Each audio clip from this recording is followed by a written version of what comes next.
Summer 22 is in the books. Woohoo! Congratulations. And by all accounts, it was a hell of a lot better than 2021, which ain't saying much. After a more normal school year, our campers and younger staff were a bit more normalized, although you could say that our teachers were a bit more frazzled. Anyhow, the kids had a great time. That's what counts, right?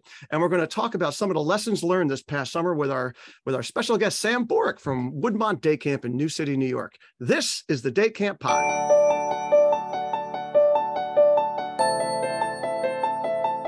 Welcome back to the Day Camp Podcast. I'm Andy Pritikin, Director of Liberty Lake in the Philly Burbs of New Jersey. I'm Sam Thompson from Crystal Lake Park District, Crystal Lake, Illinois. And we have back with us Sam Borek. How you doing, buddy? I am doing great. Happy to be here. Love the Day Camp Podcast. To be on every day. Are you decompressed somewhat from the summer? I am decompressed and now depressed that camp is over and it's September. And I would like more things on my plate. So being on the Day Camp Podcast makes me happy. Are you kidding me? You would like more things on your plate. Wow. You are a perfect person to be a camp director. True. And you know, 2021 was a summer that for the first time as a camp director, I could not wait for it to end. I was literally like, because I'm usually that person that's like relishing every day. Right? Even when there's tough situations, I love camp, right? And yet 2021 was really tough. How did you feel about 2022? Did you feel like, what feeling did you have? 2022 felt the most normal that I think we felt in the world and at camp in a long time. You know, getting back to traditional busing and mixing of groups and electives and trips and you know, it was fascinating. I said I liken COVID to lice in that now this past summer, when someone in the group had COVID, you sent an email to the family saying, hey, Bobby, so-and-so, you know, a camper in your child's group is tested positive for COVID. Just wanted to let you know, if there's no symptoms, then we'll see you tomorrow, which is what we've always sent for lice. You know, hey, just so you know, there's someone who has lice, check your child at night and then send them back. So it just felt like everything became just part of the regular norm of how the world's going to be. And COVID was just one other thing. This is a perfect analogy. Yeah. But even, you know, even though we had COVID this summer, right, I still didn't. And you could say that we had just as much COVID this summer that we had in 2021, but I did not get that feeling that I can't wait for the summer to end. Like I was still bummed when the end came. You want to hear a fascinating statistic for Woodmont? Sure. 2020, 0 cases at Woodmont. Yep, same here. 2021, 0 cases at Woodmont. Wow. Campers. 2022, day 1, 5 o'clock, case 1. So we're talking about campers, right? Correct. 2020, 2021, no campers, no staff. No staff in 2020 or 2021. We were a zero positive for 2 summers. How did the Delta variant bypass New City? It just jumped over the bubble at Woodmont. It was fascinating. Oh my God, you fascinating. So damn lucky. Fascinating. 2022, literally 5 o'clock, first phone call. So my child came home not feeling well, and we tested him, and he's positive. Yeah. All right, well, rip off the Band-Aid. We don't have to worry about making it through another summer with 0. All right, well, guess what? You had it so good in 2021 that you deserve it. Correct. Yeah, I think we did our tally, and we had, you know, we're a big camp, so we had, you know, we had around 900 kids a day, and we had about 25 camper cases and 25 staff cases. In 21 or 22? 2022. 2022, yeah. Which percentage-wise is pretty good. Yeah. So I'm told by the Department of Health, but and it was probably similar in 2021. But I think in 2021, people were still antsy. They were more freaked out about it. You know, they were still worried. Oh my God, I'm going to get sick. What's going to happen to me? Whereas now it's just a nuisance. You know, and then also the timeline went down, right? Because it went down from 10 days in 2021 to 5 days in 2022 if you had no symptoms. So that was a huge advantage too. All right, no more COVID. And no contact tracing, which is amazing. Yeah. No more COVID talk. That's it. No more COVID talk. Done. No more COVID talk. We're over. Turn the page. Okay. So Sam, ladies first. We're going to let you go first. Give me a 2022 debrief. What was better, worse, different? What'd you learn? Anything? It was probably my dream summer of like 20 years. I had over 100 staff and probably 60 were brand new, but Wow. I don't know if our questions are getting better in the process. We had a bigger pool to choose from. If the fact that Michael Brandwein did a day of our training helped, but they were all here for the right reasons, which was amazing. And the first few weeks I thought, okay, I'm waiting for the other shoe to fall. So I did a mid-year self-evaluation of the staff. And the thing about that is I found out that I was right. It wasn't just a feeling. These people really deeply were into what they were doing. So I thought, I hand this out, they'll do a couple, like one line per question, done. They won't even want to take it home. All 5 camps took it home and did paragraphs on these questions. And some of them, I got the tool from Allison Crable from the Camp Society, but a couple of the questions were like, talk about a camper with whom you built a relationship. What's the most stressful part of camp for this summer for you? What makes you lose your patience? How are you doing on your goals? Which I thought some would kind of blow that off. No, they all had goals. And then what questions do you have at this point in the summer? Which really surprised me that we must have communicated well enough that that wasn't a huge one. I was waiting for that to be big, that they were going to point out what we forgot to cover, or, things that I was missing in the communication line. But that one came back that they were okay, that they felt supported. And so part of my my whole goal for this summer was more support from our Babes, Out of the Mouth of Babes episode last year, when we talked to Justin and Ashley. And I realized that my counselor, Ashley, who's a superstar, that she had such a hard time in 2021, that if she's having a hard time, the average person's having a really, really hard time. So I was trying to make sure that we had, we were up to date all the way along, from training through communication, through halfway check-ins and all that. So in a regular camp day, so here we are, it's the second week of camp, right? And you're running your camp day. How did your camp look or feel differently as far as support for your staff goes compared to the year before? Great question. It was a lot more intentional. I had one girl who applied to be an inclusion aide, and within the first week, she's like, just give me a regular group, can't do it anymore. I'm like, okay, that's not an option. You were hired for this child and he's here for 10 weeks. So we have to figure out something. So we took an experienced person who was willing to share that job. And I always put my inclusion aide with a counselor. So then they each took specifically this half the day, you've got him as a one-on-one and I've got the group. Second half of the day, we switch. And that experienced person eased her into feeling more and more comfortable. They both had a lot of support from each other. The second thing that happened this summer support-wise is I didn't realize that lunch is the hardest transition for all my inclusion aid people. And, you're in the open park with public people and all these distractions, and it's really hard to get them not only to eat, but to, have any kind of interaction with each other. And the staff really solved the problem themselves. And I was amazed. They took them all in our concession stand area, which is no longer a concession stand. It's part of teen camp. And they all sat down together for lunch, all the inclusion aides and the kids, which made it so each inclusion aide could go to the bathroom for 10 minutes, instead of 2 seconds. The kids were interacting with each other more. They would actually eat their food, before they went back out to do the second half of the day. So that was interesting to see too. Some things that I didn't realize were being a dilemma getting solved because they felt powerful enough to solve it themselves. What it sounds like to me is that this reckoning that we've had over the last 2 years with staff empowerment, right?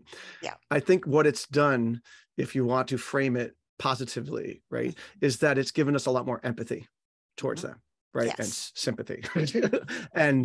and and we're looking at these situations where we would have just been like, well, that's just part of the job. Suck it up. We've been doing it this way for 20 years. Like, what's the big deal kind of attitude.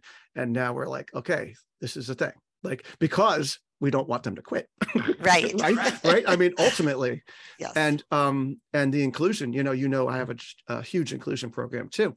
That's an area where that's the only place that we were having a hard time with staffing this past summer, because I think that, while the teachers have had a hard last 2 years, school teachers, right? Imagine if you were a special ed teacher, how it's been the last 2 years. Those people have really had a rough go of it. And we had a whole lot of people that signed on for us and then signed off, whether it was mentally or just told us like before the summer started, or maybe 2 weeks in, you know what? I can't do it. I just can't I thought I'd be able to do it, but I can't do it, kind of thing. So we're actually reducing our inclusion program for next year, because we can't be in that situation where we have this tough kid and we don't have a special ed teacher kind of person to be able to be with them. I can't put a high school kid with somebody like that. And we've been growing with the special needs population exponentially every year. Sure. And so it was going to hit a level of saturation at some point that you couldn't handle. And that's happening more to me right now in the school year, where nobody's applying for those jobs, but yet, so I've got this poor child on a wait list to get in because I don't have someone experienced enough to do the program right with him. I can't do a high schooler for him, so I can't have him start yet. And that's heartbreaking. Yeah, so. It is heartbreaking. The staff survey you sent out in the middle, we did 3 of those over the course of the summer. And the first 2, we had the one that we had planned, which is very much about, do you feel supported and that kind of thing like that. But then the last one we did, I literally took it from the Summer Camp Society. They had a whole bunch of graphics of great questions, and they were phenomenal. They were just really, really right on target. And again, it's because they're younger and they get it more. They understand the wiring of our younger staff more. They just do. What was an example of one of those questions, Andy? They were simple. I don't have it in front of me, but they were simple and they were to the point. And they were just great. They were more like conversational kind of questions, as opposed to like clinical HR typical kind of questions. Here's 2 more for you, Sam, off this thing that were spot on. One was, tell me something you've done really well so far this summer, and tell me where you're most confident. Yeah. And then the other one was, what took some courage or brought you out of your comfort zone? And got some really interesting answers for those. Yeah. But they have so many free resources. Here, I found them, Sam. Summer camp. So here's one. What can I do or change in 5 minutes that will improve your time at camp? What idea have you been sitting on? Who deserves a shout out and why? What else do you want to try? What role could you see yourself coming back to camp in? And how are you feeling about what you're doing? And you did that. That was your third. That was my final one. Yeah, that was my week 7 or 8 one. Yeah. We do like a week 3 and a week 7. Yeah. And I always say it's like Family Feud. The number one answer every time, it's like communication. We don't get enough communication. Yeah. We all know. All right, Sam, we're passing the torch to you. Passing the torch to me. What was it? Yep. What? Well, no, it's like next thing up, summer 2022. Yeah. Like things you learned, things you did better, things we could have done better. I'll tell you what was most fascinating to me this past summer. Our 5th and 6th graders, historically, pre-COVID, had 2 hours of electives every day. And the concept being they've been at camp for a long time, so there'll be a couple of activities that they're scheduled to go to, swim, lunch, and a few other things. And then they get 2 hours of electives. So we couldn't do that during COVID. Obviously, we couldn't mix and do whatever. So we were so excited to bring it back again, as part of the elective program. I was amazed at the amount of calls that we got from parents saying, why is my child not getting this on their schedule? Why are they not doing that? So kids who had just started with us, like during COVID, never had electives. They only had a set schedule. So now they have this ability to choose. And some of the kids were choosing strings and things, where they literally make bracelets for a week. And, I had a dad call and say, for the amount of money that we're paying, why is my child making string bracelets? And I said, they had the option. Here are 8 things they could choose from. One was magic with a magician that's going to teach them magic tricks. One was, adventure. One was athletics. And they chose strings and things. So that's what made them happy. And he was angry that the program was set up in that way, that she wasn't getting what he deemed the high value activities, that we're paying for more of the zip line and go-karts and, those things. So, it's making us just look at the program and think, what do kids want? What do parents want? What is right at Woodmont? But that's, to me, one of the most startling things, that one thing that we went in thinking we're so excited to get back to. And then the amount of people that called with complaints about was just so eye-opening. Yeah. And I know, Andy, you're a totally elective-based program. So. Yeah, but you hit on an awesome point, Sam, because, well, let me start with this. So in summer 2022, 60% of our camp population had never experienced pre-COVID Liberty Lake Day Camp. Correct. 60%. So we had almost like turned over, right? Somewhat, right? Yeah. So this past summer 2022, we go back to our elective-based program. And then we start hearing from the kids, okay, and counselors. Oh man, I really wish, I really miss spending all that time together with the group, and it was never like that. The kids always loved being able to choose what they want to do and run around and all that kind of thing, right? Yep. And we actually, when we went back to electives, we did compromise it. We made more group periods, but still there was a yearning for that prison time together. That was what we were hearing is, I don't feel as close with the girls in my group, and I don't, or boys in my group, like I feel disconnected. And so the parents were complaining that they didn't get enough of the high ticket item activities. The kids were upset that they weren't getting as much group time. Yeah.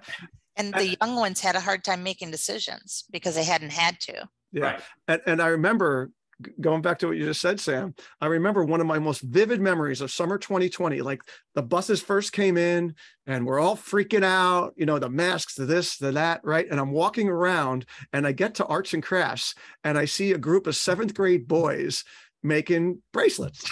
And I remember that vividly, and they're stuck together. There was no choice. You had to make bracelets, right? And they were happy as clams.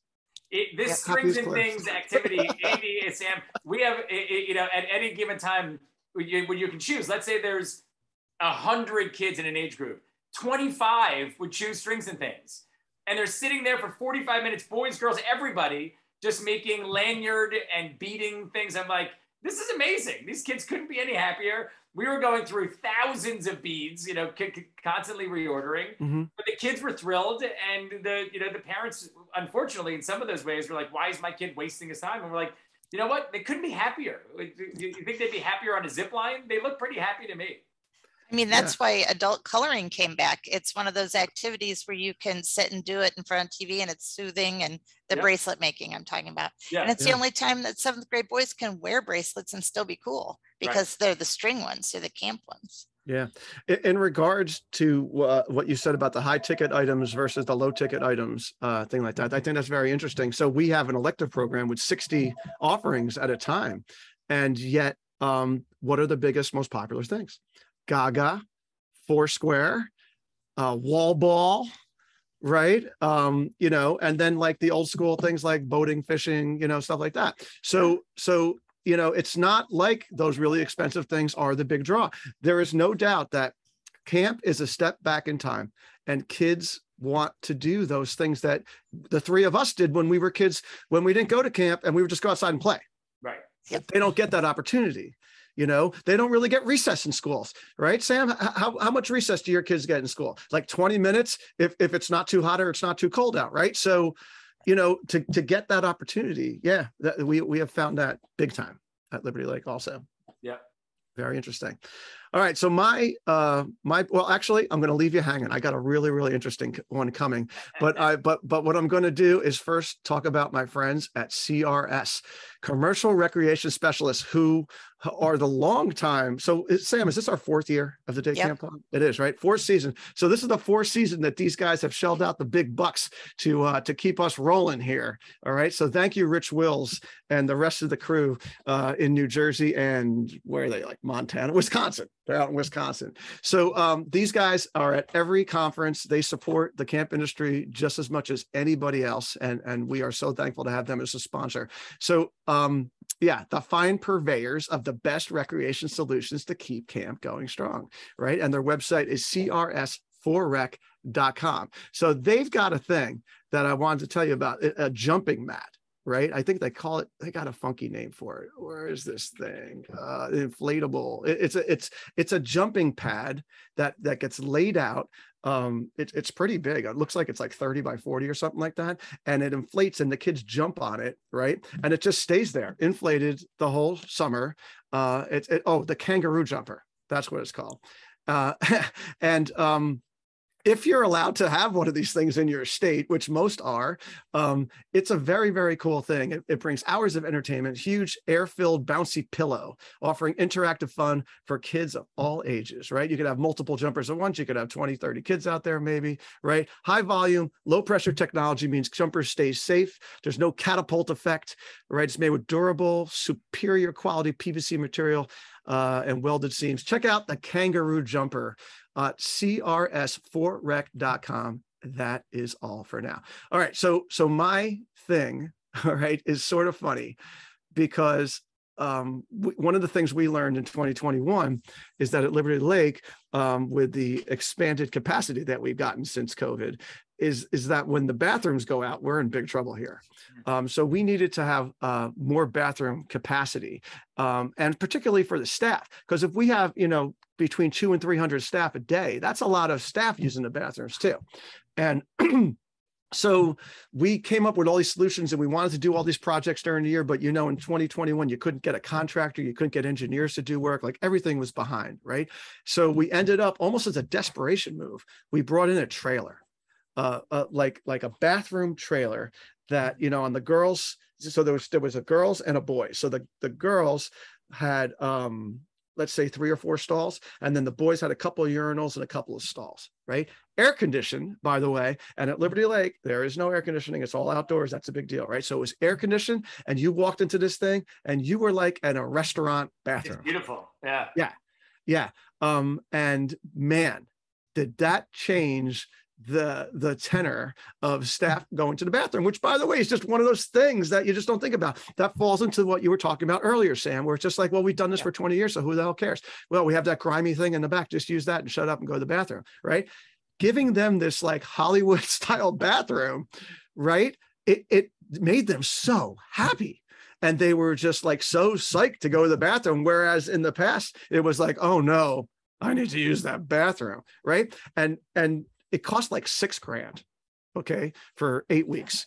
It was not cheap, okay? I am telling you, it was worth every penny for these staff. Like, what can I do for my staff? Oh, well, I'm going to buy them all bandanas. Oh, I'm going to buy them all t-shirts. Oh, I'm going to buy them. Hey, that's not cheap either, okay, when you have as many staff as we have, okay? Getting them a bathroom facility that they were able to happily do it, man, huge. And private. Huge. Private nice too. Yeah, private. No kids around. Right. Just 2 little things about it is that then when the bathrooms did go down one day for the campers, we had that, which was nice. But the other thing is, I said there's boys' rooms and there's girls' rooms, right? That's, it's a big thing, bathrooms now being, binary as opposed to non-binary, right? You got to have some non-binary bathrooms at your camp. And fortunately, we have one for our inclusion kids, which is also our non-binary bathroom. But that is a big deal. I remember when I was at North Shore Day Camp, there were a whole lot of bathrooms that were just like bathrooms because they were single stall. There's the bathroom you go in. And that's actually great to have around as opposed to one big men's room, one big girls' room, where you have all these other folks that are, in between that are, get confused, angry, whatever about the situation. Yeah. So that's my bathroom story. Yeah, those bathrooms are gorgeous. Right? You could live in them. We had one for an event here at camp, and it was amazing. Yeah, I can't believe how successful it was. It's ridiculous. All right, Sam, we're going back to you. I think we're going to do 2 each, folks. That's how it's going to run. So from one of our other episodes last year, well, several of our episodes last year, I was working on making my staff more diverse. And I had asked old staff, what we did right or wrong, and was able to hook in with an old staff member who was a basketball coach at the local community college. So he started sending me people 2 years ago. Well, now the nice thing this year is that they are now telling their friends. And then I've actually finally locked into a new segment of the workforce, and it's happening organically. I'm not having to search so hard. So I was really happy that that's starting to work out as well. There's more to do, obviously, but it's working. So. I'm muted. I'm sorry. What things did you actually do, Sam? Well, we had tried, more exposure at the high school for different clubs and things. We had tried the community college, and the people that we did have, we were trying to get them to hook into friends, but we didn't have a very big population. But now, I don't know if you remember back in the day, it was hard to get men to work camp. Sure, to get the guys. And so in the beginning, back in the day, yeah, I had to hook into a couple really good guys who were cool enough to make it exciting to work with us. And then they found their friends, and then they found their friends. And so that's kind of the same process starting over now. Is once you find some really good workers who are also cool to their friends, that, they're not loners, they have a network out there that they're starting to grow that this is a good place to be. So Sam, if I was a 18 or 19-year-old wanted to work at your camp last summer, what was my starting salary? $15 an hour. All right. See, that's very helpful because most camps in the Northeast aren't doing that. Maybe municipal programs are, but private camps and nonprofit camps are not. And going into those more urban communities and trying to get a more diverse staff, and you're offering them the equivalent of like less than minimum wage, right? If not far less in New York, right, Sam? Yeah. Then like how are you expecting someone who can work at McDonald's or Chick-fil-A for $15 an hour to work for your camp for basically half that? That's a huge, again, reckoning that we're dealing with in the camp industry. I was talking to Jason Samuel the other day, Sam, and we were talking about that, and he was, I think he told me he was paying his staff like $1,200 starting salaries, and I was like, my God, double that, like, please. And I know he does less weeks, but it seems like if you want a wider pool and if you want more, applicants who don't understand camp, that's the thing too, right? Because the more minority the populations you go into, the less experience they have actually doing camp, right? So you have to push them over the fence. You're not pushing them over the fence by paying them less than minimum wage. Right. And it took away that underlying resentment of not being paid well enough. Yeah. I had a great conversation with a staff member 2 weeks in who called to, the new word is resign, right? Like no one quits anymore. They all resign, like they're professionals. And he called and he's like, I wanted to call to resign from camp. I'm going to go work at Planet Wings. So I said, but you've been with us for 2 weeks. What about the kids in your group that now have relied on you being here? And the best response ever. He goes, yeah, I didn't get that close to him. Like, oh my God. All right. Well, you should enjoy Planet Wings. Like you go. Yeah. You dodged a bullet because he probably wasn't going to be very good anyway. Correct. At the end of the day, I think, he was better off at Planet Wings than he was at Woodmont.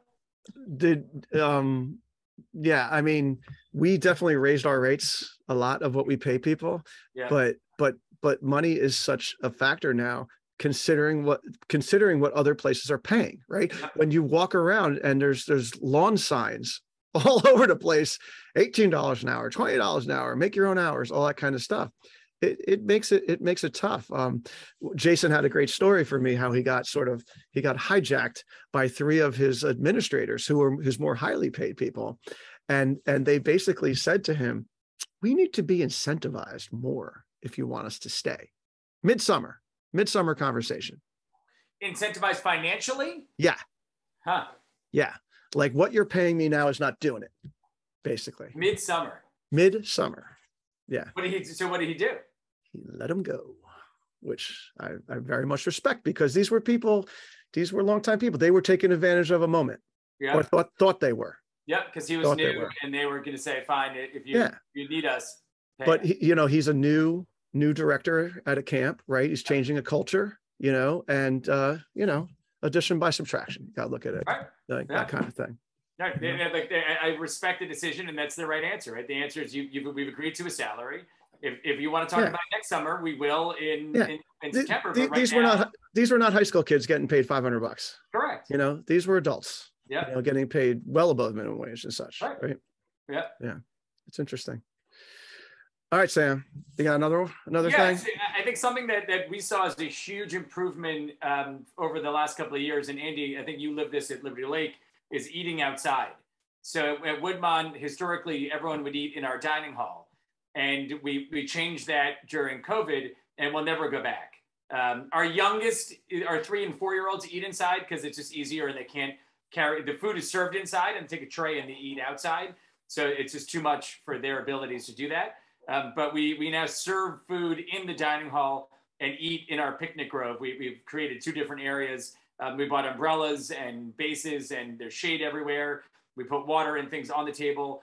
And we just found that staff are happier, kids are happier. It's more relaxed. It feels like you're at a picnic. There's, the people that have some sensory things, aren't overwhelmed by 150 kids in an enclosed space. So we have now, the only challenge is we have this huge building that we're barely using.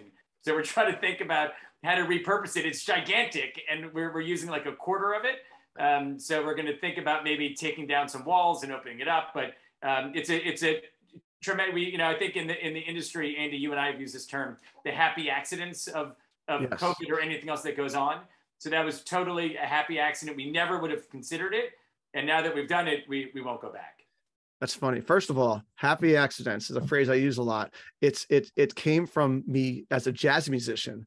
One of my jazz teachers, when we play solos sometimes, and you accidentally hit a note that actually ends up being like the coolest note that you hit in your solo. He used to call that a happy accident, but it is very transferable to what we're talking about. Yeah. So you have a rainy day dining hall. No. Correct. That's exactly what I was thinking. We have a giant building that if we need to go in, then we can.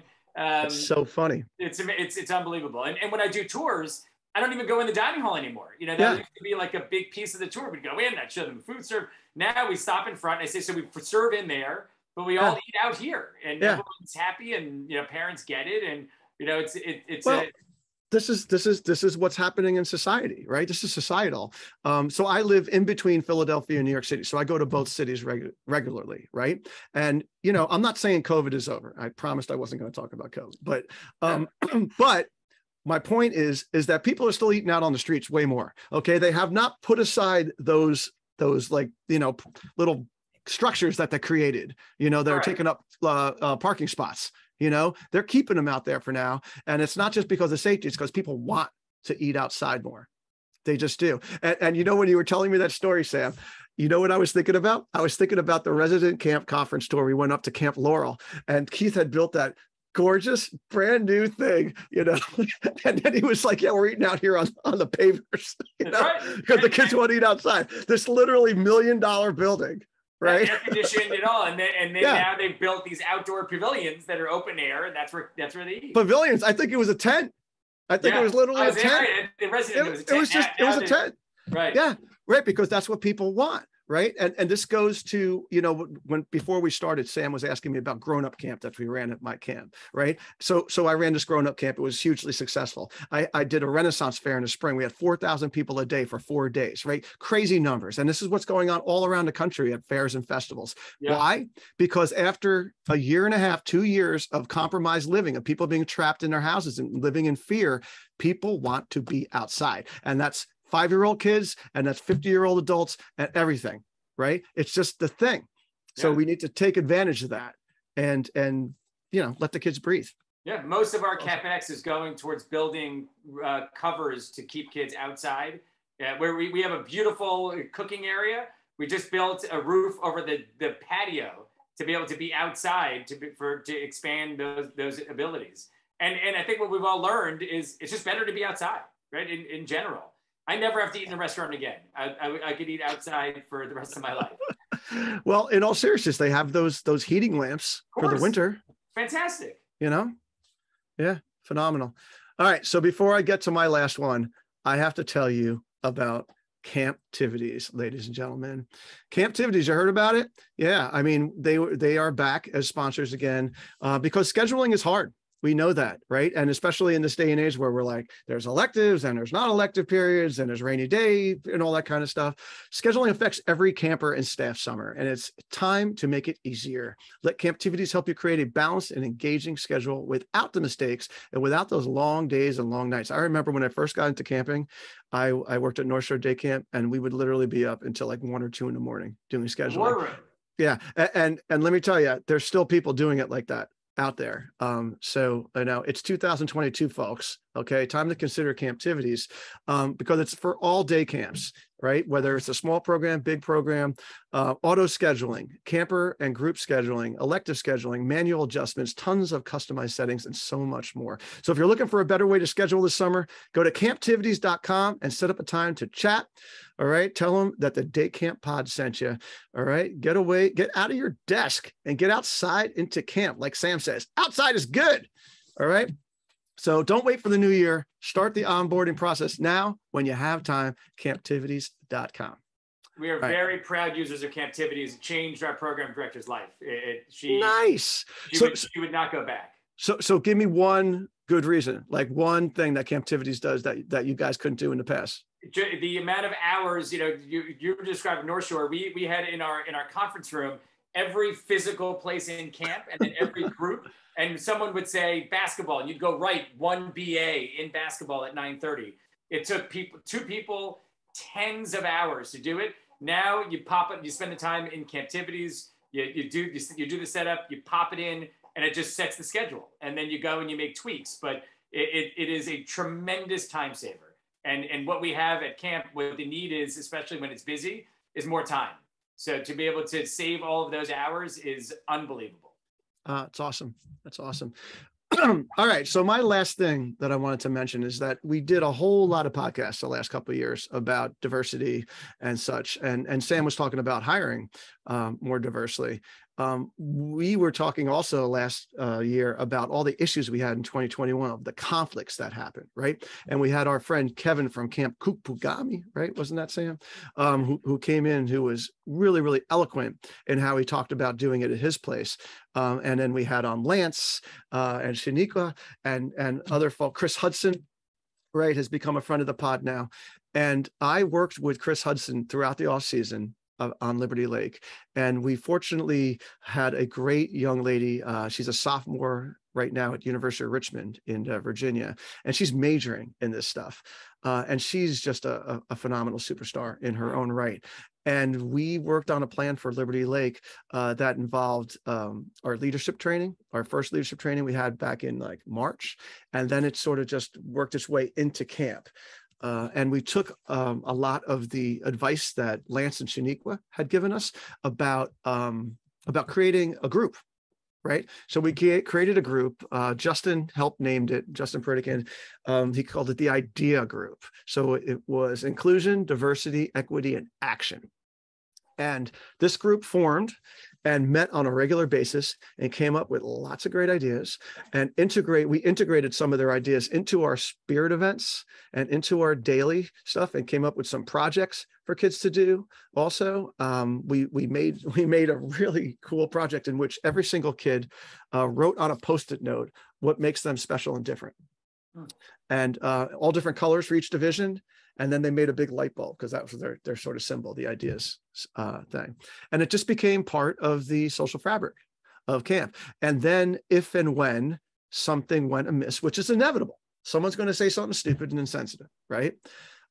It was treated a lot better than in 2021, where in 2021, it was cancel culture. Forget it. That person's dead. Fire them, kick them out of camp, whatever it is, right? Whereas this year it was conversation and it was about education and it was about, all the things that we want to do in our staff to really create an inclusive environment because people are going to take missteps all the time.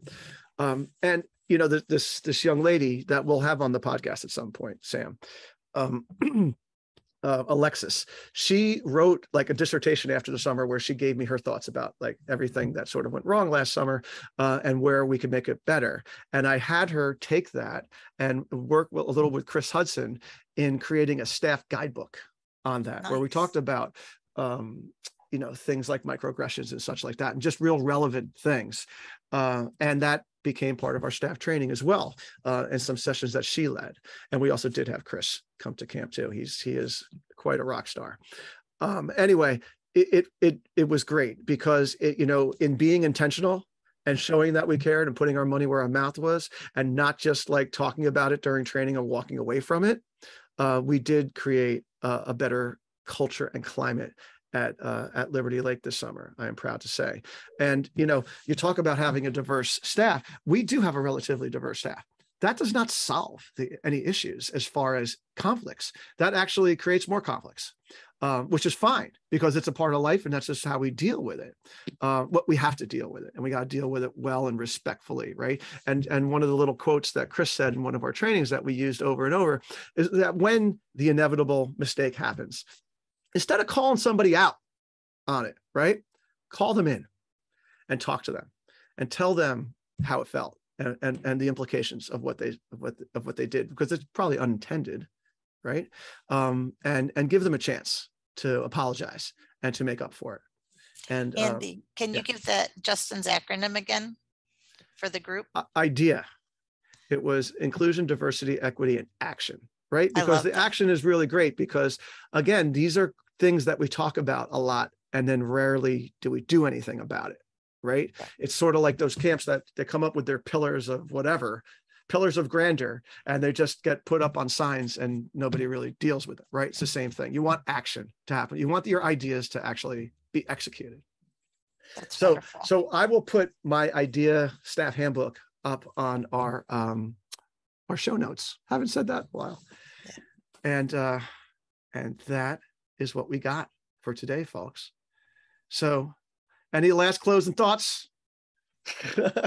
I keep doing what everyone's doing. I think that I love the Day Camp podcast. I think if anyone listens, it's just a great way to continue to be in the forefront of what we're doing at camp. And I think it's what makes our industry so unique is we're always looking for ways to do better and improve. And I don't think that's the same for every industry. And I may be naive, but I do believe that in the camp world, all of us just want to make what we do better for campers and staff. And so, if we keep moving in that path, we'll make some big changes. I learn something new every year. Kumbaya. I learn something new every show. Yeah. So we want to thank the Go Camp Pro team, Camptivities, and Commercial Recreation Specialists for allowing us to bring this podcast to you. If you like what you hear, you should subscribe to the Day Camp Pod. Get it to fly into your phone every couple of weeks, right? So check out our show notes from all our episodes at daycamppodcast.com, as well as contact info for the show, those resources I was mentioning, and contact info for me and Sam squared. All right. So thanks for listening and making yourself a better Day Camp Pro. We'll be back in 2 weeks with another episode of the Day Camp Pod.